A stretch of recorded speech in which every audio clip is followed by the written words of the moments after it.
ನಮಸ್ಕಾರ ಸ್ನೇಹಿತರೆ UPSC ಎಕ್ಸಾಮ್ನ GS paper ಪ್ರಶ್ನೆ ಪತ್ರಿಕೆ ವಿಶ್ಲೇಷಣೆ ಮಾಡ್ತಾ ಇದೀವಿ. ಭಾಗ 2 ತಗೊಂಡಿದ್ದೀನಿ. ಕನ್ನಡದಲ್ಲಿ ಪ್ರಶ್ನೆ ತಗೊಂಡು ವಿವರಣೆಗಳನ್ನ ಅನಲೈಸ್ ಮಾಡ್ತಾ ಹೋಗೋಣ. ನೋಡಿ, ಈ 2026 ಏನೋ ಇತ್ತು. ಲಾಸ್ಟ್ ವಿಡಿಯೋದಲ್ಲಿ 1ರಿಂದ 20 ಕ್ವಶನ್ ಮತ್ತು 27ನೇ ಕ್ವಶನ್ ಡಿಸ್ಕಸ್ ಮಾಡಿದೆ ಹಿಸ್ಟ್ರಿಗೆ ಸಂಬಂಧಪಟ್ಟಂತೆ. ಪೊಲಿಟಿ ತುಂಬಾ ಚೆನ್ನಾಗಿದೆ. ಪೊಲಿಟಿ ಮತ್ತೆ with current affair current affairs ಎಲ್ಲ ಮಿಕ್ಸ್ ಆಗಿರ್ತಕ್ಕಂಥದ್ದು ತುಂಬಾ ಚೆನ್ನಾಗಿದೆ ಪ್ರಶ್ನೆಗಳು. ಸೊ ಇಲ್ಲಿ ಈ ಸೀರೀಸ್ ಯಾವುದು ಅನ್ನೋದಕ್ಕಿಂತ ಪ್ರಶ್ನೆಗಳು ಇಂಪಾರ್ಟೆಂಟ್ ಆಗುತ್ತೆ. ನಿಮ್ಮ ಯಾವ ಸೀರೀಸ್ ಅಲ್ಲಿ ಈ ಪ್ರಶ್ನೆಗಳಿದೆ ನೋಡ್ಕೊಂಡು ನೀವು ಟಿಕ್ ಹಾಕೊಳ್ಳಿ ಸ್ನೇಹಿತರೆ. ಚೆನ್ನಾಗಿದೆ ಕ್ವಶನ್ಸ್ಗಳು, ಡೀಟೇಲ್ ಡಿಸ್ಕಸ್ ಮಾಡೋಣ. ಪಾರ್ಟ್ 1 ನೋಡಿಲ್ಲ ಅಂದ್ರೆ ನೋಡಿ, ಡಿಸ್ಕ್ರಿಪ್ಷನ್ ಬಾಕ್ಸ್ ಲಿಂಕ್ ಕೊಟ್ಟಿರ್ತೀನಿ. ನಮ್ಮ ಟೆಲಿಗ್ರಾಮ್, ಇನ್ಸ್ಟಾಗ್ರಾಮ್ ಫಾಲೋ ಮಾಡಿ, ಅಲ್ಲೂ ಕೂಡ ನಾವು ಲಿಂಕ್ ಶೇರ್ ಮಾಡ್ತೀವಿ ಸ್ನೇಹಿತರೆ. ಸೊ ಬನ್ನಿ ಹಾಗಾದ್ರೆ. ಸಂವಿಧಾನ, ಕಾನ್ಸ್ಟಿಟ್ಯೂಷನ್ ಆಫ್ ಇಂಡಿಯಾ, ಎಷ್ಟು ಡೀಟೇಲ್ ಆಗಿ ಕೇಳ್ತಾನೆ. ಪ್ರಶ್ನೆಗಳು ತುಂಬಾ ಲೆಂತಿ ಇದೆ, ಕ್ವಶನ್ ಪೇಪರ್ ಲೆಂತಿ ಇದೆ ಸ್ನೇಹಿತರೆ. ಭಾರತದ ಸಂವಿಧಾನಕ್ಕೆ ಸಂಬಂಧಪಟ್ಟಂತೆ ಹೇಳಿಕೆಗಳನ್ನು ಕೊಟ್ಟಿದ್ದಾನೆ. ಭಾರತದ ಸಂವಿಧಾನವನ್ನು ಅಧಿಕೃತವಾಗಿ ಭಾರತದ ಸಂವಿಧಾನ ಎಂದು ಕರೆಯಲಾಗುವುದು ಎಂದು ನಿರ್ದಿಷ್ಟಪಡಿಸುವ ಯಾವುದೇ ಲೇಖನ ಭಾರತದ ಸಂವಿಧಾನದಲ್ಲಿ ಇಲ್ಲ. ಅಂದ್ರೆ ಯಾವುದೇ ಆರ್ಟಿಕಲ್ ಕಾನ್ಸ್ಟಿಟ್ಯೂಷನ್ ಆಫ್ ಇಂಡಿಯಾ ಅಂತ ಹೇಳ್ತಕ್ಕಂಥದ್ದು ಇಲ್ಲ ಅಂತ ಹೇಳ್ತಾ ಇದೆ. ಯಾವ್ದು ಕರೆಕ್ಟ್ ಇಲ್ಲಿ? ಕರೆಕ್ಟಾ? 393 ವಿಧಿ ಏನ್ ಹೇಳುತ್ತೆ? ವೆರಿ ಇಂಪಾರ್ಟೆಂಟ್ ಇದು. ಡಿಸ್ಕಸ್ ಮಾಡೋಣ. ಫಸ್ಟ್ ಎಲ್ಲ ಆಪ್ಷನ್ಸ್ ಓದೋಣ. ಭಾರತದ ಸ್ವತಂತ್ರ ಕಾಯ್ದೆ 1947 ಮತ್ತು ಭಾರತ ಸರ್ಕಾರದ ಕಾಯ್ದೆ 1935 ಅನ್ನು ರದ್ದುಗೊಳಿಸಲಾಗಿದೆ ಎಂದು ನಿರ್ದಿಷ್ಟಪಡಿಸುವ ಯಾವುದೇ ಲೇಖನ ಭಾರತ ಸಂವಿಧಾನ, ಅಂದ್ರೆ ಯಾವುದೇ ಆರ್ಟಿಕಲ್ ಇಲ್ಲ ಅಂತ. ನಾವು ಏನೋ ಸ್ವತಂತ್ರ ಕಾಯ್ದೆ, ಈಗ ನಮ್ಮ ಸಂವಿಧಾನ ಯಾವಾಗ ಬಂತು ಚಾಲ್ತಿಗೆ? 1950 ಜಾನ್ 6, 26 ಅಲ್ಲ ಸರ್? ಅಂಗೀಕಾರ ಮಾಡ್ಕೊಂಡಿದ್ದೆ ಯಾವಾಗ? ನವೆಂಬರ್ 1949 ಅಲ್ವಾ ಸರ್? 26. ಸೊ ಇಲ್ಲಿ ಇದನ್ನ ಮಾಡಿದಾಗ 1947 ಹಿಂದದ ಎಲ್ಲ ಆಕ್ಟ್ ಕೂಡ ರಿಪೀಲ್ ಆಗುತ್ತೆ. It has to be repealed. ಇದೆ ಅದು ಯಾವ ಆರ್ಟಿಕಲ್ ಇದೆ? 395. ಓಕೆ.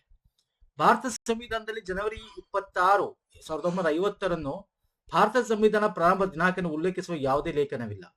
ಇಲ್ವಾ ಆತರ ಯಾವುದೇನೆ? 394 ಆರ್ಟಿಕಲ್ ಏನ್ ಹೇಳುತ್ತೆ? 393, 94, 95 3 ಆರ್ಟಿಕಲ್ ನ ಕಂಟಿನ್ಯೂಸ್ ಈ ಪ್ರಶ್ನೆಗೆ ಸೇರಿಸ್ಬಿಟ್ಟಿದ್ದಾರೆ. ಯಾವ ಹೇಳಿಕೆ ಅಥವಾ ಯಾವ ತೀರ್ಮಾನ ಇದ್ರಲ್ಲಿ ಸರಿ ಅಂತ ಕೇಳಿದ್ದಾರೆ. ಆಕ್ಚುಲಿ ಹೇಳ್ಬೇಕಂದ್ರೆ ಇದು ಇಲ್ಲ ಅನ್ನೋದಿಲ್ಲ, ತಪ್ಪು. 395 ಇದೆ, ಇದು ತಪ್ಪು. And this is also wrong, and this is also wrong. ಏನಕ್ಕೆ ಇವೆಲ್ಲ ರಾಂಗು ಅನ್ನೋದು ನಾವು ಡೀಟೇಲ್ ಡಿಸ್ಕಸ್ ಮಾಡಬೇಕಾಗುತ್ತೆ. ಓಕೆ, ಡೀಟೇಲ್ ಡಿಸ್ಕಸ್ ಮಾಡೋಣ. ಇಲ್ಲಿ ಸರಿಯಾದ ಹೇಳಿಕೆ ಯಾವುದು ಇಲ್ಲ. ಇಲ್ಲಿ there is no correct statement. ಇಲ್ಲಿ ಮೊದಲನೇ ಹೇಳಿಕೆ ಫಸ್ಟ್ ಅನಲೈಸ್ ಮಾಡೋಣ. ಭಾರತ ಸಂವಿಧಾನ ಎಂದು ಕರೆಯಲಾಗುವುದು ಅಂತ ಏನಿದೆ, ನಿರ್ದಿಷ್ಟಪಡಿಸುವ ಯಾವುದೇ ಲೇಖನ ಭಾರತ ಸಂವಿಧಾನದಲ್ಲಿ ಇಲ್ಲ. 393 ಏನ್ ಹೇಳ್ತೇವೆ ಸರ್ ಆರ್ಟಿಕಲ್? ನೋಡಿ, ಇದನ್ನು ಕೊಟ್ಟಿದ್ದೀನಿ ಇಲ್ಲಿ. ಭಾರತ ಸಂವಿಧಾನ ಅಂತಕ್ಕಂಥದ್ದು, this constitution may be called the constitution of India. ನೋಡಿ, ಮೇ ಬಿ ಕಾಲ್ಡ್ ಅಂತ ಇರೋದು. ಓಕೆ, ಕರೆಯಬಹುದು ಅನ್ನೋದಕ್ಕೂ ಕರೆಯಲಾಗುತ್ತೆ, ಅಧಿಕೃತವಾಗಿ ಹೇಳಲಾಗುತ್ತೆ ಅನ್ನೋದಕ್ಕೂ ವ್ಯತ್ಯಾಸ ಇದೆ. ನೋಡಿ, ಕರೆಯಬಹುದು ಎನ್ನುವುದು ಕಟ್ಟುನಿಟ್ಟಾಗಿ ಅಧಿಕೃತವಾಗಿ ಕರೆಯಲಾಗುವುದಿಲ್ಲ. ಕರೆಯಬಹುದು, ಮೇ ಬಿ. ಮೇ ಬಿ ಅಂದ್ರೆ ಅರ್ಥ ಏನು? ದ ವರ್ಡ್ ನೋಡಿ ಹೆಂಗ್ ಯೂಸ್ ಮಾಡಿದ್ದಾರೆ. ಮೇ ಬಿ ಅಂದ್ರೆ ಬಂದ್ರು ಬರ್ಬೋದು, ಹೇಳಬಹುದು, ಹೇಳ್ತಾನೆ ಇಲ್ಲ ಅಂತ. ಶುಡ್ ಬಿ ಅನ್ಬೇಕಾಗಿತ್ತು. ಇಟ್ ಶುಡ್ ಬಿ ಅಲ್ವಾ ಸರ್? ಇಲ್ಲೇನ್ ಕೊಟ್ಟಿದ್ದಾನೆ? May be. So that is the reason ಇಲ್ಲಿ. ಓಕೆ, ಯಾವುದು? 393ನೇ ಆರ್ಟಿಕಲ್ ಇರೋದು ಹಂಗೇನೆ. ದಿಸ್ ಕಾನ್ಸ್ಟಿಟ್ಯೂಷನ್ ಮೇ ಬಿ ಅಂತಿದೆ.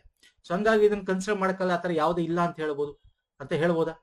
ಎಸ್, ಹೇಳ್ಬೋದು. ಆತರ ಪಟಾಪಟ ಅಂತ ಹೇಳ್ಬೇಕು.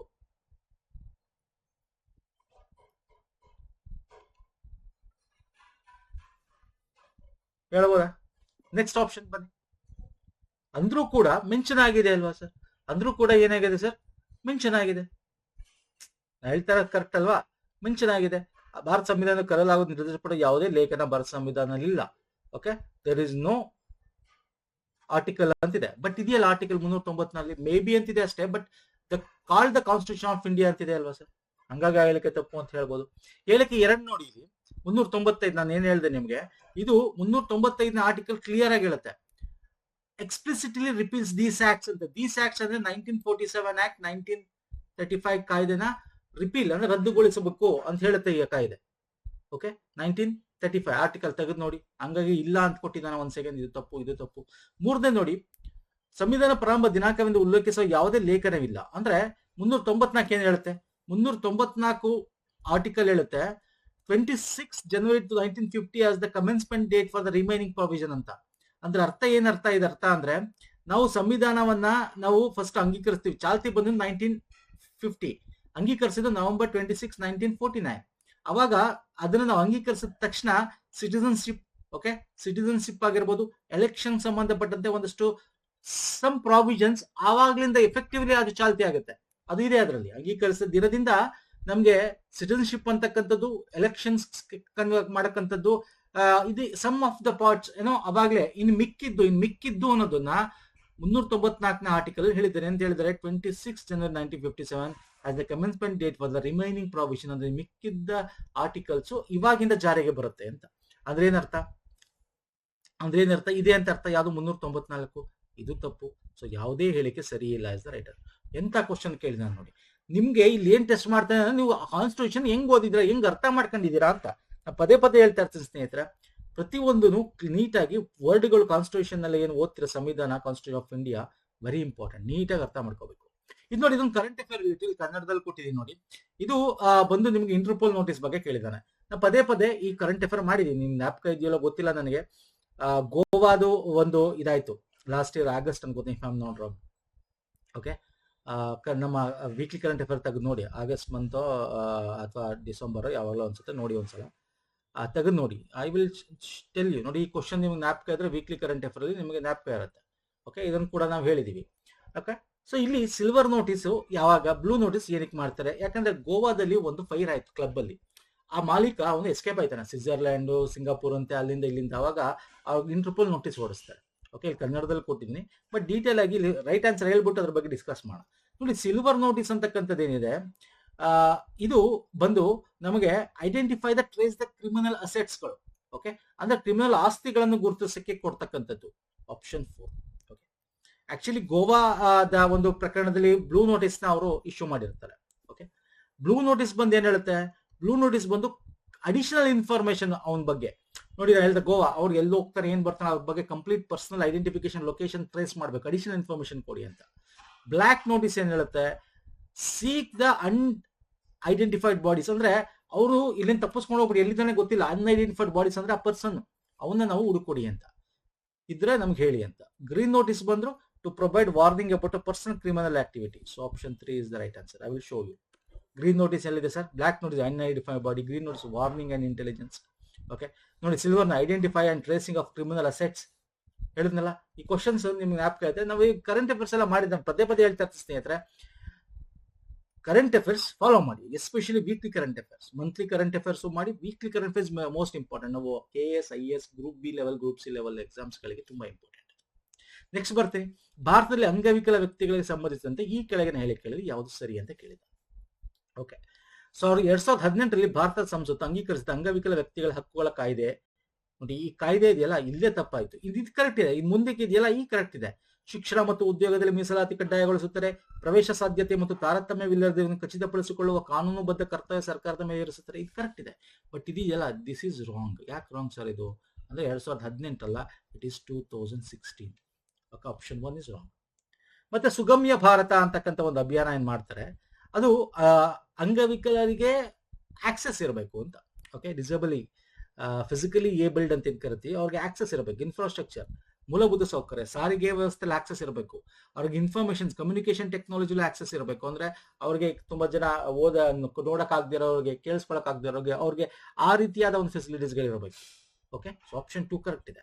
ರಾಷ್ಟ್ರೀಯ ದಿವ್ಯಾಂಗ ಹಣಕಾಸು ಮತ್ತು ಅಭಿವೃದ್ಧಿ ನಿಗಮನ ಸ್ಥಾಪನೆ ಮಾಡ್ತಾರೆ. ವಿಕಲಚೇತನ ವ್ಯಕ್ತಿಗಳಲ್ಲಿ ಉದ್ಯಮಶೀಲತೆಯನ್ನು ಉತ್ತೇಜಿಸಲು ಕಾರ್ಪೊರೇಟ್ ವ್ಯವಹಾರಗಳ ಸಚಿವಾಲಯ ಲಾಭರಹಿತ ಕಂಪನಿಯಾಗಿ ಸ್ಥಾಪಿಸಿದ ಸಾರ್ವಜನಿಕ ವಲಯದ ಸಂಸ್ಥೆ ಆಗಿದೆ. ನೋಡಿ, ಇದು ಕಾಮನ್ ಸೆನ್ಸ್ ಕ್ವಶನ್. ಇದು ಏನ್ ಕಾಮನ್ ಸೆನ್ಸ್ ಕ್ವಶನ್? ಆಪ್ಷನ್ 3 ಹೇಳುತ್ತೆ. ದಿವ್ಯಾಂಗ ಜನಾಂಗ ಹಣಕಾಸು ಅಭಿವೃದ್ಧಿ ನಿಗಮ ಅಂತೇನಿದೆ, ಇದು ಫಿಸಿಕಲಿ ಹ್ಯಾಂಡಿಕ್ಯಾಪ್. ನೋಡಿ, ಫಿಸಿಕಲಿ ಹ್ಯಾಂಡಿಕ್ಯಾಪ್ ತಗೊಳ್ಳಿ, ಅಥವಾ ನೀವು ವಯಸ್ಸಾದವರು ಸೀನಿಯರ್ ಸಿಟಿಜನ್ಸ್ ತಗೊಳ್ಳಿ, ಮಹಿಳೆಯರು, ಈ ತರ ಏನಿರುತ್ತಲ್ಲ, ಇದು ನಾವು ಎಲ್ಲಿ ಬರುತ್ತೆ? ಸಮಾಜ ಕಲ್ಯಾಣ ಸಚಿವಾಲಯ ಅಂತೀವಿ ಅಲ್ವಾ ಸರ್? ಸಮಾಜ ಕಲ್ಯಾಣ ಸಚಿವಾಲಯ ಆಗಿರುತ್ತೆ ಯಾವಾಗಲೂ, ಕಾರ್ಪೊರೇಟ್ ವ್ಯವಹಾರಗಳಾಗಿರಲ್ಲ. So this is wrong. So ಯಾವ್ದು ಸಹ ಕರೆಕ್ಟು? ಆಪ್ಷನ್ 1 ಮಾತ್ರ. ಅಂದ್ರೆ ಯಾವ್ದು 1 ಮಾತ್ರ? ಆಪ್ಷನ್ 1 ಅಲ್ಲ, ಓನ್ಲಿ ಅಂದ್ರೆ ಸೆಕೆಂಡ್ ಆಪ್ಷನ್ ಇಸ್ ರೈಟ್. ಇಲ್ಲಿ 1 ಓನ್ಲಿ ಅಂದ್ರೆ 1ನೇ ನಂಬರ್ ಅಂತಲ್ಲ, second option is only right ಅಂತ. ಇಲ್ಲೇ ಇದೆ ನೋಡಿ, 2 ಮಾತ್ರ. ಓಕೆ, ಡಿ ಅಲ್ಲ, 2 ಮಾತ್ರ. ಅವನೇ ಕೊಟ್ಟಿದ್ದಾನೆ, ಕ್ಲಿಯರ್ ಆಗಿ ಕೊಟ್ಟಿದ್ದಾನೆ. 2 ಮಾತ್ರ ಆಪ್ಷನ್ ಬಿ ಕೊಟ್ಟಿದ್ದಾನೆ. Okay, fine. ಸೊ ಇಲ್ಲಿ ನಾವು ನೋಡೋದಾದ್ರೆ ನಾನು ನಿಮ್ಗೆ ಅದನ್ನೇ ಹೇಳ್ತಾ ಇರೋದು, ಇದು ಸಾಮಾಜಿಕ ನ್ಯಾಯ ಮತ್ತು ಸಬಲೀಕರಣ ಸಚಿವಾಲಯದಲ್ಲಿ ಬರುತ್ತೆ. ಆಪ್ಷನ್ 3. ಆಪ್ಷನ್ 1 ಯಾಕೆ ತಪ್ಪು ಅಂದ್ರೆ 2016ರಲ್ಲಿ ಜಾರಿಗೆ ಬಂತು ಅಷ್ಟೇ. ಸಿಂಪಲ್ ಫಂಡ ಇದು. ಓಕೆ, ಸೊ ನೆಕ್ಸ್ಟ್ ಬರ್ತೇನೆ. ಭಾರತದಲ್ಲಿ ಪರಿಶಿಷ್ಟ ಜಾತಿಗಳು, ಪರಿಶಿಷ್ಟ ಪಂಗಡಿಗಳಿಗೆ ಸಂಬಂಧಪಟ್ಟಂತೆ, SC ST ಗಳಿಗೆ ಸಂಬಂಧಪಟ್ಟಂತೆ ಕೇಳಿದ್ದಾನೆ. ಓಕೆ, ಅಸ್ಸಾಂ, ಮೇಘಾಲಯ, ತ್ರಿಪುರಾ, ಮಿಜೋರಾಂ ರಾಜ್ಯಗಳಲ್ಲಿ ಬುಡಕಟ್ಟು ಪ್ರದೇಶಕ್ಕೆ ಸಂಬಂಧಿಸಿದ ನಿಬಂಧನೆಗಳನ್ನು ಭಾರತ ಸಂವಿಧಾನ 5ನೇ ವೇಳಾಪಟ್ಟಿ ATM ಸ್ಕ್ವೇರ್ ಅಂತಾನೆ ಹೇಳಿದೆ ನಿಮ್ಗೆ. ATM ಸ್ಕ್ವೇರ್ ಯಾವುದು ಸರ್? 6th ಶೆಡ್ಯೂಲ್ ಅಲ್ಲಿ ಬರೋದು. 5th ಅಲ್ಲ, 5ನೇ ವೇಳಾಪಟ್ಟಿ ಅಲ್ಲ, 6ನೇ ಅನುಸೂಚಿ ಅಥವಾ 6ನೇ ವೇಳಾಪಟ್ಟಿ ಅಂತ. This is wrong answer. ಭಾರತದ ಕೆಲವು ಬುಡಕಟ್ಟುಗಳು ಕೆಲವು ಆದಾಯದ ಮೇಲೆ ಆದಾಯ ತೆರಿಗೆ ಪಾವತಿಸುವುದರಿಂದ ವಿನಾಯಿತಿ ಪಡೆಯಲು ಅರ್ಹವಾಗಿದೆ. ಎಸ್ ಸರ್, ಬುಡಕಟ್ಟುಗಳು ಒಂದಷ್ಟು ಬುಡಕಟ್ಟುಗಳಿಗೆ ಆದಾಯ ತೆರಿಗೆ ಇಲ್ಲ. ಹೌದು, ಕರೆಕ್ಟ್ ಇದು. ಭಾರತದ ಸಂವಿಧಾನ ಪರಿಶಿಷ್ಟ ಜಾತಿಗಳು ಪರಿಶಿಷ್ಟ ಪಂಗಡಗಳಿಗೆ ಸೇರಿದ ಮಹಿಳೆಯರ ಪಂಚಾಯತ್ಗಳಲ್ಲಿ ಸ್ಥಾನ ಇದೆ. ಹೌದು ಸರ್, ಪಂಚಾಯತ್ಗಳಲ್ಲಿ ಕೂಡ ಪಂಚಾಯತ್ ರಾಜ್ ಫಸ್ಟ್ ಬಂದಿದ್ದೆ ನಮಗೆ ಮಹಿಳೆಯರಿಗೆ ರಿಸರ್ವೇಶನ್ ನಮ್ಮ ಗ್ರಾಮೀಣಾಭಿವೃದ್ಧಿ ಅಂದ್ರೆ ಪಂಚಾಯತ್ ವ್ಯವಸ್ಥೆಯಲ್ಲಿ, ಪಂಚಾಯತ್ ರಾಜ್ ಅಲ್ಲಿ. This is correct. 2 and 3 ಮಾತ್ರ ಕರೆಕ್ಟ್. ಹೇಳಿಕೆ 2 ಸೇರಿದಂತೆ 2 ಸರಿಯಾದ ಹೇಳಿಕೆಗಳಿವೆ. ನೋಡಿ ಎಷ್ಟು ಚೆನ್ನಾಗಿದೆ ಆಪ್ಷನ್ಸ್. ನೋಡಿ ನೀವು ದಿಸ್ ಕೈಂಡ್ ಆಫ್ ಪ್ರತಿ ವರ್ಷ ಹೊಸದಾಗಿ ಇಂಟ್ರೊಡ್ಯೂಸ್ ಮಾಡ್ತೇನೆ ಸ್ನೇಹಿತರೆ. ಏನಿದೆ ಇಲ್ಲಿ ಆಪ್ಷನ್ ನೋಡಿ, there are 2 correct statement. 2 correct ಆಗಿದೆ. ಯಾವ್ದು ಸಹ ಕರೆಕ್ಟ್? ಆಪ್ಷನ್ 2 ಮತ್ತೆ 3 ಕರೆಕ್ಟ್. ದಟ್ ಇನ್ಕ್ಲೂಡ್ ಸ್ಟೇಟ್ಮೆಂಟ್, ಅದರಲ್ಲಿ 2ನೇ ಸ್ಟೇಟ್ಮೆಂಟ್ ಕೂಡ ಇನ್ಕ್ಲೂಡ್ ಆಗಿದೆ ಅಂತ. ಹೆಂಗೆ ಆಪ್ಷನ್ಸ್ ಗಳು ಹಿಂಗ್ ಕೊಡ್ತಾನೆ. ಈಗ ನೆಕ್ಸ್ಟ್ ಇದೆಲ್ಲ ನಿಮಗೆ ನಮ್ಮ KPSC KEL ಇಂಟ್ರೊಡ್ಯೂಸ್ ಮಾಡ್ತಾರೆ ಈ ತರದ್ನೆಲ್ಲ. ಓಕೆ, ಮೊದಲೆಲ್ಲ 2 only ಆಪ್ಷನ್ 3 only ಇಂಟ್ರೊಡ್ಯೂಸ್ ಮಾಡಿದ್ದ. 2 years ಬ್ಯಾಕ್ ಬಂದಿತ್ತು ಅದಕ್ಕೆ UPSC. ಅದನ್ನ ಲಾಸ್ಟ್ ಇಯರ್ ಎಲ್ಲ ಇಂಟ್ರೊಡ್ಯೂಸ್ ಮಾಡಿದ್ದ. ಈಗ ಇದನ್ನ ಇಂಟ್ರೊಡ್ಯೂಸ್ ಮಾಡ್ತಾನೆ ಇವಾಗ. ಈ ತರ ಆಪ್ಷನ್ಸ್ ಗಳು ನೀವು ಓದಿದಾಗ ತಲೆ ಕೆಡ್ಸ್ಕೊಳ್ಬೇಕು. ಯಾವ ಸರ್ ಇದೆ, ಈ ತರ ಇದೆ, ಒಂದೇ ಸರಿ ಎಲ್ಲ ಸರಿ, ಇಲ್ಲಿ ಹೇಳಿಕೆ 2 ಸರಿ ಇದೆ ಅಂತ 2 ಸರಿಯಾಗಿದೆ ಅಂತ ಅನ್ಕೊಂಡಾಗ ಕನ್ಫ್ಯೂಸ್ ಆಗುತ್ತೆ. ನಿಧಾನಕ್ಕೆ ಓದಬೇಕು, ಅದಕ್ಕೆ ಟೈಮ್ ಕನ್ಸ್ಯೂಮಿಂಗ್ ಇದೆ. ಇದು ವರ್ಸ್ಟ್ ಪೇಪರ್ ಮಾಡಿದ್ದಾನೆ ಅಂತ ಹೇಳ್ತಾ ಇರೋದು. ಇಲ್ಲಿ ಕ್ವಶನ್ಸ್ ವರ್ಸ್ಟ್ ಅಂತಲ್ಲ, ದ ಪ್ಯಾಟರ್ನ್ ಇಸ್ ವರ್ಸ್ಟ್ ಅಂತ ನಾನು ಹೇಳ್ತಾ ಇರೋದು. Because it's taking length. Okay, ಈಗ ಈ ವರ್ಷ ಇದನ್ನ ಅಭ್ಯಾಸ ಮಾಡ್ತಾರೆ ಅಂತ ಇಟ್ಕೊಳ್ಳಿ, ನೆಕ್ಸ್ಟ್ ವರ್ಷ ಬರುತ್ತಿರಲ್ಲ, ಓಕೆ ಅವ್ರು ಇದನ್ನ ಅವ್ರಿಗೆ ಓಕೆ, ಅವ್ನು ನೆಕ್ಸ್ಟ್ ವರ್ಷ ಇದೇ ಪ್ಯಾಟರ್ನ್ ಅಲ್ಲಿ ಕೇಳಿದ್ರೆ ಫೈನ್, ಅಥವಾ ಓಲ್ಡ್ ಪ್ಯಾಟರ್ನ್ ಕೇಳಿದ್ರೆ ಫೈನ್. ಇನ್ನೇನಾದ್ರು ಬೇರೆ ಕೇಳಕ್ ಹೋದಾಗ ಅವರು ಕಷ್ಟ ಅನ್ಸುತ್ತೆ. ಹೇಳ್ತಾ ಇರೋದು ಸ್ನೇಹಿತರೆ. ಎಸ್, ಹೇಳಿಕೆ 2 ಆದಾಯ ತೆರಿಗೆ ಅಕಾರ್ಡಿಂಗ್ ಟು ಕೆಲವು ನಿಬಂಧನೆಗಳು ಮತ್ತು ಆದಾಯ ತೆರಿಗೆ ಕಾಯ್ದೆ 1961 ಅಡಿಯಲ್ಲಿ ಬರುತ್ತೆ. ಸೆಕ್ಷನ್ 1026 ನ ಅಡಿಯಲ್ಲಿ ಇದು ಬರುತ್ತೆ. ಓಕೆ, ಇನ್ನು ಪಂಚಾಯತ್ ಮೀಸಲಾತಿ ಬಗ್ಗೆ ಮಾತಾಡಿದ್ರೆ 243D ವಿಧಿಯಲ್ಲಿ ಆರ್ಟಿಕಲ್ ಅಲ್ಲಿ ನಾವು ಇದನ್ನು ನೋಡಬಹುದು. 243D. ಓಕೆ, ಸೊ ಆಪ್ಷನ್ 1 ಯಾಕೆ ತಪ್ಪು? ಇದು 5th ಅಲ್ಲ, ಇದು 6th ಶೆಡ್ಯೂಲ್. ನೆಕ್ಸ್ಟ್ ಬರ್ತದೆ ಸರ್, ಭಾರತದ ಸಂವಿಧಾನ ಪರಿಶಿಷ್ಟ ಜಾತಿ ಪಂಗಡಗಳ ಕಲ್ಯಾಣ ಸಮಿತಿ. Okay, it is A welfare committee. ಮೊನ್ನೆ ಕೂಡ ನಾನು ಇದ್ರ ಬಗ್ಗೆ ವುಮೆನ್ ವೆಲ್ಫೇರ್ ಕಮಿಟಿ ಬಗ್ಗೆ ಮಾತಾಡಿದ್ದೆ ನಮ್ಮ ವೀಕ್ಲಿ ಕರೆಂಟ್ ಅಫೇರ್ ನೋಡಿ. ದಟ್ ಈಸ್ ವೆರಿ ಇಂಪಾರ್ಟೆಂಟ್ ಸ್ನೇಹಿತರೆ. ಆದ್ರೆ SC/ST ವೆಲ್ಫೇರ್ ಕಮಿಟಿ ಬಗ್ಗೆ ಮಾತಾಡ್ತಾ ಇದ್ದಾರೆ ಇಲ್ಲಿ. ಓಕೆ, ನೋಡೋಣ ಬನ್ನಿ. ಈ ಸಮಿತಿ ಸದಸ್ಯರ ಸಂಸತ್ತಿನ 2 ಸದನಗಳಿಂದ ಆಯ್ಕೆ ಮಾಡಿದರೂ ಈ ಸಮಿತಿ ಅಧ್ಯಕ್ಷರು ರಾಜ್ಯಸಭೆ ಅಧ್ಯಕ್ಷರು ನೇಮಿಸುತ್ತಾರೆ. ನೋಡಿ, ಮೋಸ್ಟ್ ಆಫ್ ದ ಕಮಿಟಿಗಳನ್ನ ಯಾವಾಗ್ಲೂ ಅಧ್ಯಕ್ಷರು ಯೂಶಲಿ ಸ್ಪೀಕರ್ ನೇಮಿಸ್ತಾರೆ. ಓಕೆ, ರಾಜ್ಯಸಭಾ ಸದಸ್ಯ ಅಧ್ಯಕ್ಷರು ಯಾರು ಸರ್? ಸ್ಪೀಕರ್. ಅಂದ್ರೆ ಲೋಕಸಭಾ ಸ್ಪೀಕರ್ ಅಂದ್ರೆ ಲೋಕಸಭಾ ಅಧ್ಯಕ್ಷ ಅಥವಾ ಸ್ಪೀಕರ್. ಸೊ ಆಪ್ಷನ್ 1 ತಪ್ಪು. 20 ಸದಸ್ಯರನ್ನು ರಾಜ್ಯಸಭೆಯಿಂದ 10 ಸದಸ್ಯರನ್ನು ನೋಡಿ, ಇಲ್ಲಿ ಉಲ್ಟಾ ಕೊಟ್ಬಿಟ್ಟ. ಇಲ್ಲಿ ಆಕ್ಚುಲಿ ಇರೋದು 20 ಸದಸ್ಯರು ರಾಜ್ಯಸಭೆ ಅಲ್ಲ, 20 ಸದಸ್ಯರು ಲೋಕಸಭೆ, 10 ಸಭ್ಯರು ರಾಜ್ಯಸಭೆ ಅಂತ ಹೇಳಬೇಕು. ಇಲ್ಲಿ ಉಲ್ಟಾ ಕೊಟ್ಟಿದ್ದಾನೆ, ಹಾಗಾಗಿ ಇದು ತಪ್ಪು. ಓಕೆ, ನಮ್ಗೆ ಯಾವ್ದು ಸರಿ ಅಂತ ಕೇಳಿರೋದು ಅವನು. ಕೇಂದ್ರ ಸಾಮಾಜಿಕ ನ್ಯಾಯ ಮತ್ತು ಸಬಲೀಕರಣ ಸಚಿವರನ್ನು ಹೊರತುಪಡಿಸಿ ಯಾವುದೇ ಸಚಿವರು ನೋಡಿ, ಯೂಶಲಿ ಕಮಿಟಿ ಮಾಡ್ತಾರಲ್ಲ. ಯಾಕೆ ಕಮಿಟಿ ಮಾಡ್ತಾರೆ? ಅವರ ಹೇಳಿಕೆ. ಈಗ ಯಾವ್ದಾರ ಒಂದು ಬಿಲ್ ಬಂದ್ರೆ ಕಮಿಟಿ ಮಾಡ್ತಾರೆ. ಪಾರ್ಲಿಮೆಂಟರಿ ಸಂಸದೀಯ ಪದ್ಧತಿ. ಇದಕ್ಕೆ ಯೂಶಲಿ ಕಮಿಟಿಗಳಲ್ಲಿ ಸಚಿವರನ್ನ ಇಡಲ್ಲ. ಶಾಸಕ ಅಂದ್ರೆ MP ಸಂಸದರುಗಳು ಇರ್ತಾರೆ ಹೊರತು ಸಚಿವರಿಗೆ. ಯಾಕಂದ್ರೆ ಸಚಿವರು they are the part of the government ಅಲ್ವಾ. ಸೊ ಆ ಒಂದು ಸಮಿತಿಗಳಲ್ಲಿ ಅವ್ರು ನೀಡಕ್ ಹೋಗಲ್ಲ ಯೂಶಲಿ. ಓಕೆ, ಸೊ ಹಂಗಾಗಿ this option is also wrong. Okay, ಸದಸ್ಯರು ತಮ್ಮ ಅಧಿಕಾರ ವಹಿಸಿಕೊಂಡ ದಿನಾಂಕದಿಂದ 2 ವರ್ಷದ ಅವಧಿಗೆ ಆಯ್ಕೆ ಆಗಿರ್ತಾರೆ. ಯೂಶಲಿ ಪಾರ್ಲಿಮೆಂಟರಿ ಕಮಿಟಿಗಳಿರುತ್ತಲ್ಲ, ಅದರ ಅವಧಿ ಆಲ್ಮೋಸ್ಟ್ 1 ವರ್ಷ ಇರುತ್ತೆ ಸ್ನೇಹಿತರೆ, 2 ವರ್ಷ ಇರಲ್ಲ. So this is also wrong. ಹಾಗಾದ್ರೆ ಯಾವುದೂ ಹೇಳಿಕೆಗಳು ಸರಿ ಇಲ್ಲ is the right answer. Okay, ಅರ್ಥ ಆಗ್ತಿದೆಯಲ್ಲ? ಸೊ ನೋಡಿ, ಈ ತರದೆಲ್ಲ ಕಮಿಟಿಗಳ ಬಗ್ಗೆ ಒಂದಷ್ಟು ಜನರಲ್ ಪಾಯಿಂಟ್ ತಿಳ್ಕೊಳ್ಳಿ. ಒಂದಷ್ಟು ಕಮಿಟಿಗಳಲ್ಲಿ ಸದಸ್ಯರ ಸಂಖ್ಯೆ ಏನಿದೆ ಲೋಕಸಭೆ ರಾಜ್ಯ ಅದು ಏರುಪೇರ್ ಆಗುತ್ತೆ ಅಷ್ಟೇ ಹೊರತು ಇದು ಆಲ್ಮೋಸ್ಟ್ ಸೇಮ್ ಇರ್ತದೆ. ನೆಕ್ಸ್ಟ್, ಭಾರತದ ಮಿಷನ್ ಸುದರ್ಶನ್ ಚಕ್ರ. ಇನ್ನೊಂದು science and technology current affairs. ಇದ್ರದ್ದು ಅಷ್ಟೇ, ಇದು ಕೂಡ ನಿಮಗೆ ಲಾಸ್ಟ್ ಇಯರ್ ಕರೆಂಟ್ ಅಫೇರ್ ಇದ್ದಿದ್ದು. ಇದು ನಮ್ಮ ಎಲ್ಲ ಮಲ್ಟಿ ಲೆವೆಲ್ ಏನೇ ಒಂಥರ ಮೋಡ ಬರ್ಲಿ ಅದಿರ್ಲಿ ಎಲ್ಲಾನು ತೂರ್ಕೊಂಡು ಹೋಗುತ್ತೆ. ಬಲ್ಲಾಸ್ಟಿಕ್ ಮಿಸೈಲ್ ತರ ಅದು DRDO ಇದನ್ನ ಮಾಡಿತ್ತು. ಇದೊಂದು ವಾಯು ರಕ್ಷಣೆ, ಬಲ್ಲಾಸ್ಟಿಕ್ ಕ್ಷಿಪಣಿ ರಕ್ಷಣೆ, ವೈಮಾನಿಕ ಆಕ್ರಮಣ ಸಾಮರ್ಥ್ಯ ಹೆಚ್ಚಿಸುವ ಗುರಿ ಹೊಂದಿದೆ. ಹೌದು ಸರ್. ಭಾರತ ಕಾರ್ಯತಂತ್ರ ಸ್ವಾಯತ್ತತೆಯನ್ನು ಬಲಪಡಿಸುವ ಮೂಲಕ ತ್ವರಿತ ನಿಖರ ಶಕ್ತಿಯುತ ರಕ್ಷಣಾ ಪ್ರತಿಕ್ರಿಯೆಗಳನ್ನು ಹೆಚ್ಚಿಸಲು ಮಿಷನ್ ಅನ್ನು ವಿನ್ಯಾಸಗೊಳಿಸಲಾಗಿದೆ. ಇದು ಕರೆಕ್ಟ್. 2035ರ ವೇಳೆಗೆ ವಿಸ್ತೃತ ರಾಷ್ಟ್ರವ್ಯಾಪಿ ಭದ್ರತಾ ಗುರಾಣಿಯ ಮೂಲಕ ಭಾರತದ ಎಲ್ಲಾ ಸಾರ್ವಜನಿಕ ಸ್ಥಳಗಳನ್ನು ಒಳಗೊಳ್ಳುವುದು ಈ ಮಿಷನ್ ಉದ್ದೇಶವಾಗಿದೆ. Yes sir. ಏನಿದು ಮಿಷನ್ ಸುದರ್ಶನ್ ಚಕ್ರ ಅಂತಕ್ಕಂಥದ್ದು? ಏರ್ ಡಿಫೆನ್ಸ್ ಸಿಸ್ಟಮ್ ಅಂತೀವಲ್ಲ, ಅದು ಇದು. Yes, all option sir. Correct. ನಿಮ್ಗೆ ನೆನಪಿರಲ್ಲ ಅಂತಂದ್ರೆ ಐ ವಿಲ್ ಟೆಲ್ ಯು, ಈ ಒಂದು ಕ್ವಶನ್ ಕೂಡ ತಗೊಂಡಿದೆ, ಇಂಡಿಯಾ ಟೆಸ್ಟ್ ಸುದರ್ಶನ್ ಚಕ್ರ ಅಂತ ಹೇಳಿ, ನಮ್ಮ ವೀಕ್ಲಿ ಕರೆಂಟ್ ಅಫೇರ್ ಅಲ್ಲಿ ಹೋಗಿ ನೋಡ್ಕೊಂಡ್ ಬನ್ನಿ. ಓಕೆ, ಅದರಲ್ಲಿ ಹೇಳಿದ್ವಿ ಇದ್ರ ಯಾವ ಯಾವ ರೀತಿ ಕೆಲಸ ಮಾಡುತ್ತೆ ಅಂತ. ಓಕೆ, ಮಿಷನ್ ಸುದರ್ಶನ್ ಚಕ್ರ ನೋಡಿ 2025 to protect critical civil service and defence infrastructure.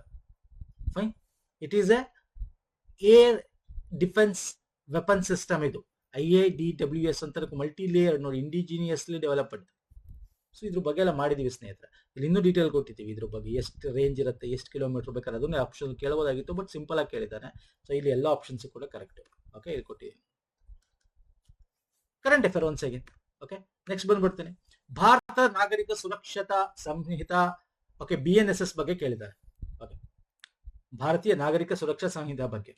ಶೂನ್ಯ FIR, 0 FIR ಬಗ್ಗೆ ಕೇಳಿದ್ದಾರೆ. ಓಕೆ, ಗುರುತಿಸಬಹುದಾದ ಗುರುತಿಸಲಾಗದ ಅಪರಾಧದ ಸ್ಥಳವು ಆ ಪೊಲೀಸ್ ಠಾಣೆಯ ಪ್ರಾದೇಶಿಕ ವ್ಯಾಪ್ತಿಯ ಹೊರಗಿದ್ದರೂ ಸಹ ಪೊಲೀಸ್ ಠಾಣೆಯಲ್ಲಿ ಶೂನ್ಯ FIR ದಾಖಲಿಸಬಹುದು ಅಲ್ವಾ ಸರ್? 0 FIR ಯಾವಾಗ?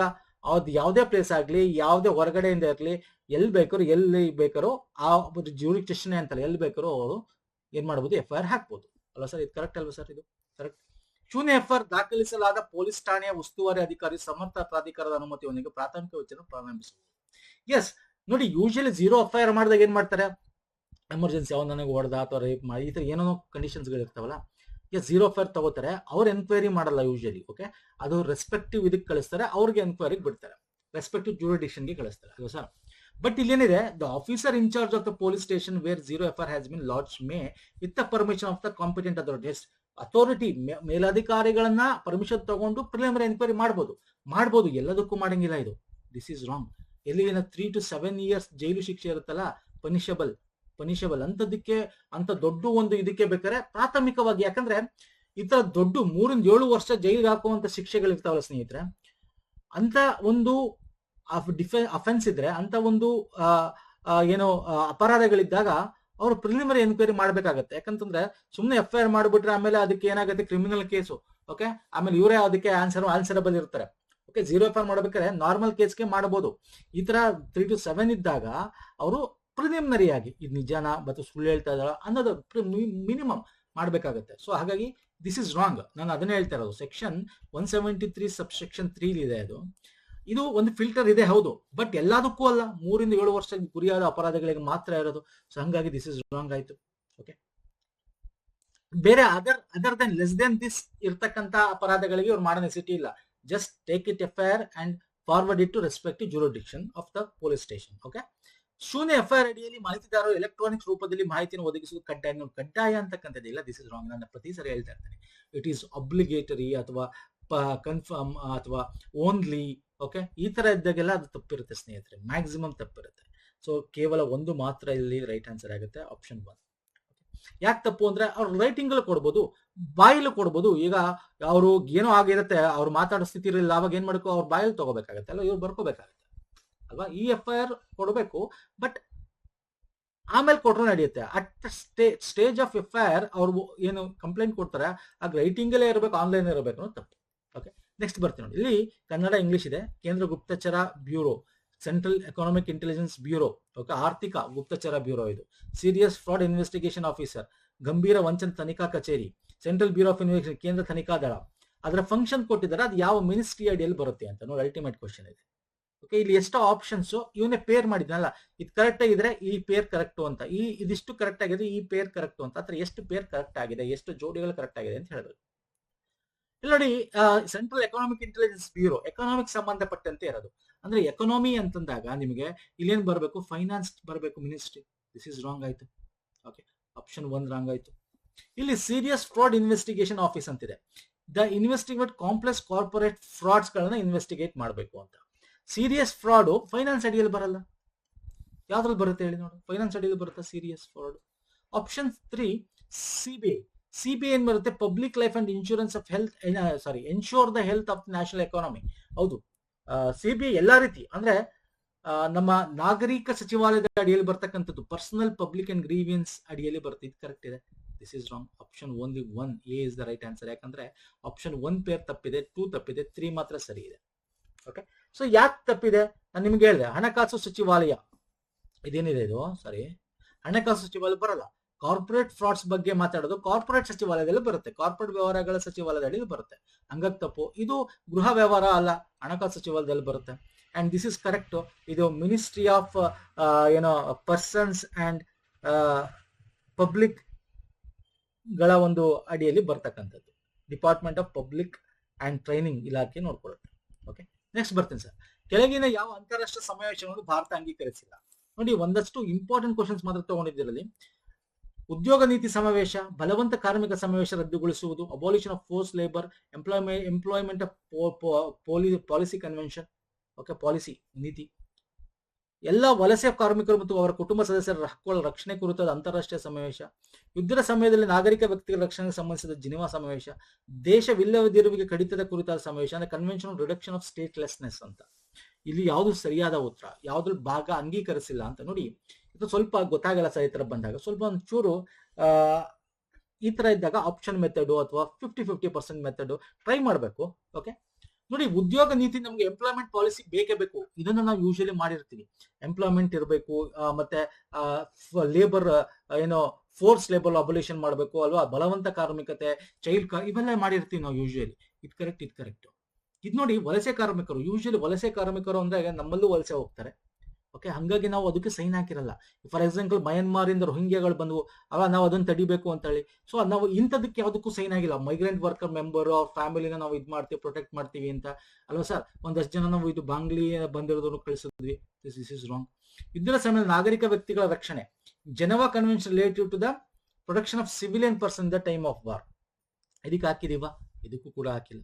ಯಾಕೆ ಯುದ್ಧ ಸಮಯದಲ್ಲಿ ಈಗ ನಾವು ಪಾಕಿಸ್ತಾನ ಯುದ್ಧ ಮಾಡ್ತೀವಿ, ಅಲ್ಲಿ ಸಿವಿಲಿಯನ್ ಪರ್ಸನ್ಗೆ ಬೇಕು ಅಂತ ಮಾಡಕ್ ಹೋಗಲ್ಲ, ಆದ್ರೆ ಏನು ಮಾಡಕ್ಕಾಗಲ್ಲ ಅಲ್ವಾ ಸರ್. ಸೊ ಇದಕ್ಕೂ ಆಗಿಲ್ಲ, ಇದಕ್ಕೂ ಕೂಡ ಹಾಕಿಲ್ಲ. So 3, 4, 5 is the right answer. Okay, 3, 4, 5.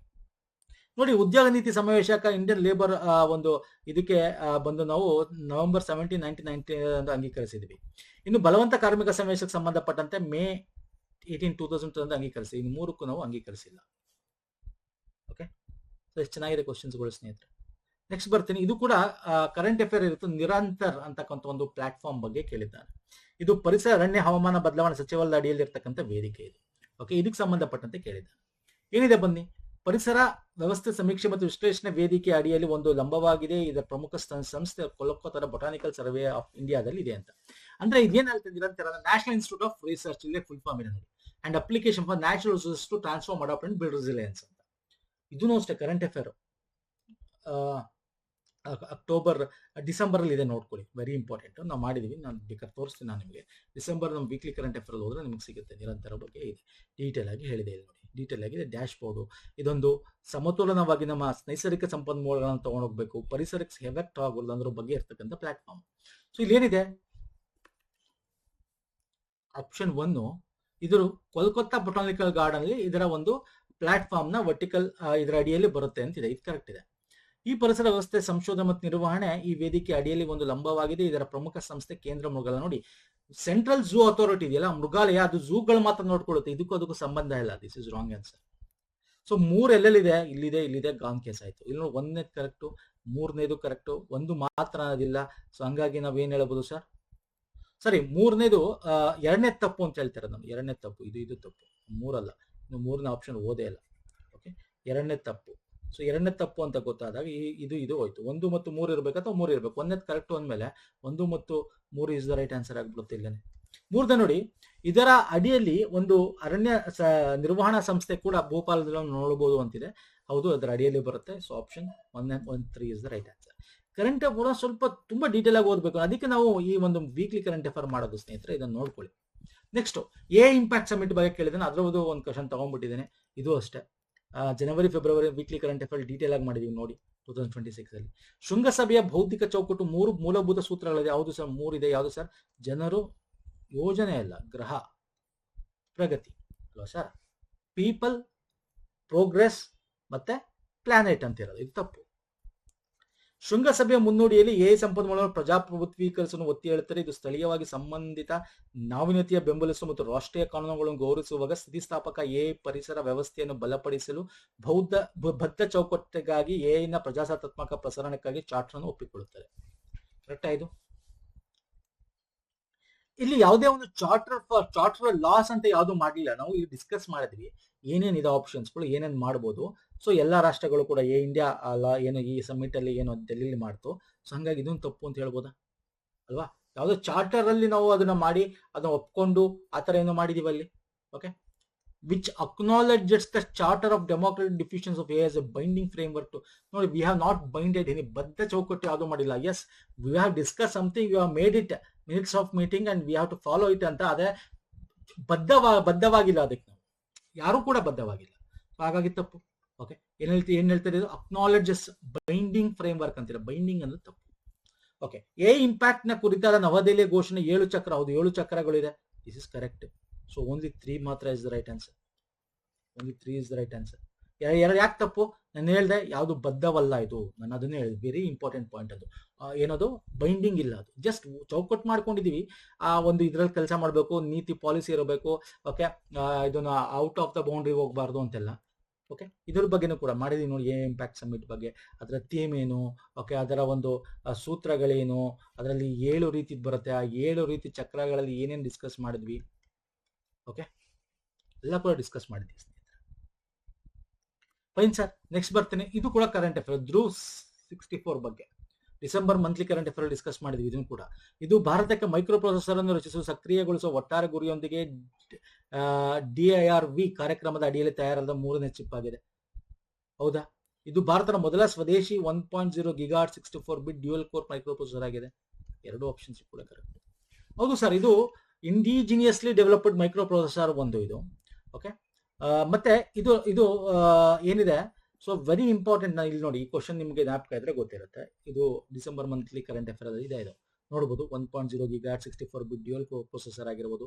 It is not first Dhruva fully indigenous microprocessor ಬಿಟ್ಟು, but already it is a big hand. ನಾವು ಅದೇ ತರ ಶಕ್ತಿ ಅಂತ ಮಾಡಿದೀವಿ, ವಿಕ್ರಮ್ ಅಂತ, ತೇಜಸ್ ಅಂತ 2025 ಮಾಡಿದೀವಿ. ಸೊ ಹಾಗಾಗಿ this is not first one, it is 3ನೇ ಒಂದು ರೀತಿಯಾದ ಒಂದು ಇದು ಅಂತ ಕೂಡ ಹೇಳಬಹುದು. ಸೊ ಹಾಗಾಗಿ 2 ಆಪ್ಷನ್ ಸರಿ. ನೋಡಿ, ಇವೆಲ್ಲ ಕರೆಂಟ್ ಅಫೇರ್ ನ ಅದಕ್ಕೆ ಫಾಲೋ ಮಾಡಿ ಸರ್ ನಮ್ದು ಅಂತ ಹೇಳೋದು. ಓಕೆ, UPSC ಕೂಡ ನೀವು ನೋಡಬಹುದು. ಇನ್ನೂ ಇದೆ ತುಂಬಾ ಹತ್ರ, ಒಂದೇ ವಿಡಿಯೋದಲ್ಲಿ ಆಗಿಲ್ಲ ಸ್ನೇಹಿತರೆ. ಒಂದಷ್ಟು ಮಧ್ಯೆ ಡಿಸ್ಕಸ್ ಮಾಡ್ತೇನೆ. ಒಂದಷ್ಟು ಇತಿಹಾಸ ತಗೊಂಡ ಅದ್ರ ಜೊತೆ ಒಂದಷ್ಟು ಕರೆಂಟ್ ಅಫೇರ್ಸ್ ಡಿಸ್ಕಸ್ ಮಾಡಿದೆ ನಿಮಗೆ. ಈಗ ಸಂವಿಧಾನ ತಗೊಂಡು ಅದ್ರ ಜೊತೆ ಒಂದಷ್ಟು ಕರೆಂಟ್ ಅಫೇರ್ ಡಿಸ್ಕಸ್ ಮಾಡಿದೆ, ಅದ್ರ ಜೊತೆಗೆ ಮ್ಯಾಚ್ ಆಗುವಂಥದ್ದು. ಹಂಗೆ ನೆಕ್ಸ್ಟ್ ಯಾವ್ದಾದ್ರು ಸೈನ್ಸ್ ಅಂಡ್ ಟೆಕ್ನಾಲಜಿನೋ ಅಥವಾ ಜಿಯೋಗ್ರಫಿನೋ ಈ ತರ ನೆಕ್ಸ್ಟ್ ಡೀಟೇಲ್ ಆಗಿ ಡಿಸ್ಕಸ್ ಮಾಡೋಣ. ಸೊ ದಟ್ ನಿಮಗೆ ಅಪ್ಕಮಿಂಗ್ ಬೇರೆ ಎಕ್ಸಾಮ್ಸ್ಗಳಿಗೆ ಹೆಂಗ್ ಕ್ವಶನ್ಸ್ ಬರುತ್ತೆ, ಇದೇ ಕ್ವಶನ್ಸ್ಗಳು ಇನ್ನೊಂಥರ ಕೇಳಿರ್ತಾನೆ ನಿಮಗೆ. ಹಾಗಾಗಿ ಇದು ಇಂಪಾರ್ಟೆಂಟ್ ಆಗುತ್ತೆ. ನಮ್ಮ ಟೆಲಿಗ್ರಾಮ್, ಇನ್ಸ್ಟಾಗ್ರಾಮ್ ಫಾಲೋ ಮಾಡಿಲ್ಲ ಮಾಡ್ಕೊಂಡು ಲಿಂಕ್ ಡಿಸ್ಕ್ರಿಪ್ಷನ್ ಬಾಕ್ಸ್ ಇದೆ. ಅದೇ ತರ ನೆಕ್ಸ್ಟ್ ಸೆಕ್ಷನ್ಸ್ಗಳು ಬೇಕು ಅಂತ ನೀವು ಎಷ್ಟು ಲೈಕ್ ಮಾಡ್ತೀರಾ, ಕಮೆಂಟ್ ಮಾಡ್ತೀರಾ, ಅದರ ಪ್ರಕಾರ ಫಾಸ್ಟ್ ಆಗಿ ಮುಗಿಸ್ತಾ ಹೋಗೋಣ ಸ್ನೇಹಿತರೆ. ಡೀಟೇಲ್ ಆಗಿ ಡಿಸ್ಕಸ್ ಮಾಡ್ತಾ ಹೋಗೋಣ. ನೆಕ್ಸ್ಟ್ ವಿಡಿಯೋ ಪುನಃ ಸಿಗ್ತೀನಿ. ಪಾರ್ಟ್ 1 ನೋಡಿಲ್ಲ ನೋಡಿ, ಇತಿಹಾಸದ್ದು ತುಂಬಾ ಚೆನ್ನಾಗಿದೆ ಕ್ವಶನ್ಸ್ ಡಿಸ್ಕಸ್ ಮಾಡಿದ್ದೀವಿ. ಲಿಂಕ್ ಕೊಟ್ಟಿರ್ತೀನಿ ಡಿಸ್ಕ್ರಿಪ್ಷನ್ ಬಾಕ್ಸ್ ಅಲ್ಲಿ. ನಮಸ್ಕಾರ, ಧನ್ಯವಾದಗಳು.